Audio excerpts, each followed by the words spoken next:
ಎಲ್ಲರಿಗೂ ನಮಸ್ಕಾರ. ಮತ್ತೊಂದು ವಿಡಿಯೋಗೆ ಸ್ವಾಗತ. ನಾನು ನಿಮ್ಮ ಡಾರ್ಲಿಂಗ್ ಧನು. ಎಲಿಮಿನೇಷನ್ ಬಂದೇ ಬಿಡ್ತು. 6th ವೀಕ್ ಯಾರಾಗಿರ್ಬಹುದು, ಯಾರಾಗ್ತಾರೆ, ಯಾರಾಗಿದ್ದಾರೆ, ವೋಟಿಂಗ್ ಅನಾಲಿಸಿಸ್ ಮಾಡಿದಾಗ ನಾನು ಹೇಳಿದ್ದೆ ಟಾಪ್ ಅಲ್ಲಿ ಯಾರಿದ್ದಾರೆ, ಬಾಟಮ್ ಅಲ್ಲಿ ಯಾರಿದ್ದಾರೆ ಅಂತ. ಬಾಟಮ್ ಅಲ್ಲಿ ತಗೊಂಡಾಗ ರಾಶಿಕಾ, ಸುಧೀರ್, ಚಂದ್ರಪ್ರಭಾ, ಧ್ರುವಂತು ಇವರಲ್ಲಿದ್ರು. ಮತ್ತೆ ಈ 4 ಜನದಲ್ಲಿ ಯಾರಾದ್ರೂ ಒಬ್ರು ಹೆಲ್ಮೆಟ್ ಆಗ್ತಾರೆ. ಆಗಿದ್ಯಾರು, ಯಾರಾಗಬಹುದು ಅಂತೆಲ್ಲ ಮಾತಾಡೋಣ. ದಯವಿಟ್ಟು ಚಾನಲ್ ಯಾರು ಹೊಸ ನೋಡ್ತಿದ್ರೆ ಮಿಸ್ ಮಾಡ್ತಾನೆ ಸಬ್ಸ್ಕ್ರೈಬ್ ಮಾಡಿ, ಲೈಕ್ ಮಾಡಿ, ಶೇರ್ ಮಾಡಿ. ಮುಖ್ಯವಾಗಿ ವಿಷಯಕ್ಕೆ ಬಂದ್ಬಿಡೋಣ. ವಿಷಯ ಏನಂದ್ರೆ ನನ್ಗನ್ಸುತ್ತೆ ಆಗಿರ್ತಾರೆ ಇವರು ಅಂತ. ಮುಖ್ಯವಾಗಿ ಬಾಟಮ್ 3 ಅಂತ ತಗೊಂಡಾಗ ಸುಧೀರ್, ಚಂದ್ರಪ್ರಭಾ, ಧ್ರುವಂತ್ ಅವ್ರು ಬರಬಹುದು ಕೂಡ.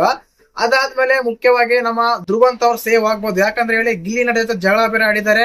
ಅವ್ರು ಒಂಥರ ವಿಚಿತ್ರ ಕ್ಯಾರೆಕ್ಟರ್ ಬೇರೆ ಇದೆ. ಆ ಕ್ಯಾರೆಕ್ಟರ್ ಇಂದ ಏನಾಗ್ತಂದ್ರೆ ಅವ್ರು ಸೇವ್ ಆಗ್ತಾರೆ. ಇನ್ನು ಬಾಟಮ್ 2 ಅಂತ ತಗೊಂಡಾಗ ಸುಧೀರ್ ಅವರು, ಚಂದ್ರಪ್ರಭಾ ಅವರು ಬರಬಹುದು. ಆ ರೀತಿ ಬಂದಾಗ ಏನಾಗುತ್ತೆ ಅಂದ್ರೆ ಸುಧೀರ್ ಅವ್ರಿಗೊಂದು ಇಮ್ಯುನಿಟಿ ಪವರ್ ಇದೆ. ಏನಕ್ಕಂದ್ರೆ ಫೈನಲ್ ಒಂದು ಟಿಕೆಟ್ ಗೆದ್ದಿರ್ತಾರಲ್ಲ, ಆ ಫಿನಾಲೆಯಿಂದ ಅವರು ಆ ಟಿಕೆಟ್ ತಗೊಂಡು ಸೇವ್ ಆಗಬಹುದು. ಅದಾದ್ಮೇಲೆ ಉಳಿಯೋದು ಯಾರು ಹೇಳಿ, ನಮ್ಮ ಚಂದ್ರಪ್ರಭಾ. ಯಾಕಂದ್ರೆ ನಮ್ಮ ಗಿಲ್ಲಿ ನಟಂಗೆ ಬೆನ್ನಿಗೆ ಚೂರು ಹಾಕಿರ್ತಾರೆ, ಫ್ರೆಂಡ್ಶಿಪ್ ಎಲ್ಲ ಕಟ್ ಮಾಡಿರ್ತಾರೆ, ಕಾವ್ಯ ಪ್ರೀತಿ ಬಗ್ಗೆ ಮಾತಾಡಿರ್ತಾರೆ. ಇದೆಲ್ಲ ಜನ ಆಲೋಚನೆ ಮಾಡಿ ಏನ್ ಮಾಡಿರ್ತಾರೆ ಅಂದ್ರೆ ಅವ್ರಿಗೆ ಓಟ್ ಹಾಕಿರಲ್ಲ. ಆದ ಕಾರಣ ಏನ್ ಮಾಡ್ತಾರೆ ಅಂದ್ರೆ ಲಾಸ್ಟ್ ವೀಕ್ ಪರ್ಫಾರ್ಮೆನ್ಸ್ ಅವ್ರು ತುಂಬಾ ಲೋ ಇತ್ತು.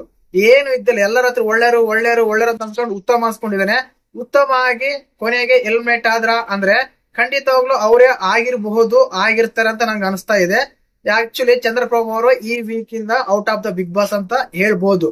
ನೋಡೋಣ ನಾಳೆ ಎಪಿಸೋಡ್ ಅಲ್ಲಿ ಏನಾಗುತ್ತೆ ಅಂತ. ನಾಳೆ ಎಪಿಸೋಡ್ ನೋಡಿ ತಿಳ್ಕೊಳ್ಳೋಣ. ಇದು ಇವತ್ತಿನ ಎಪಿಸೋಡ್ ಅಲ್ಲಿ ಆಗಿದ್ದು ಕೊನೆಯ ವಿಡಿಯೋ ಅಂತ ಅನ್ಕೊಡಿ. ವಿಡಿಯೋ ಇಷ್ಟ ಆದ್ರೆ ಲೈಕ್ ಮಾಡಿ, ಶೇರ್ ಮಾಡಿ, ಸಬ್ಸ್ಕ್ರೈಬ್ ಮಾಡಿ.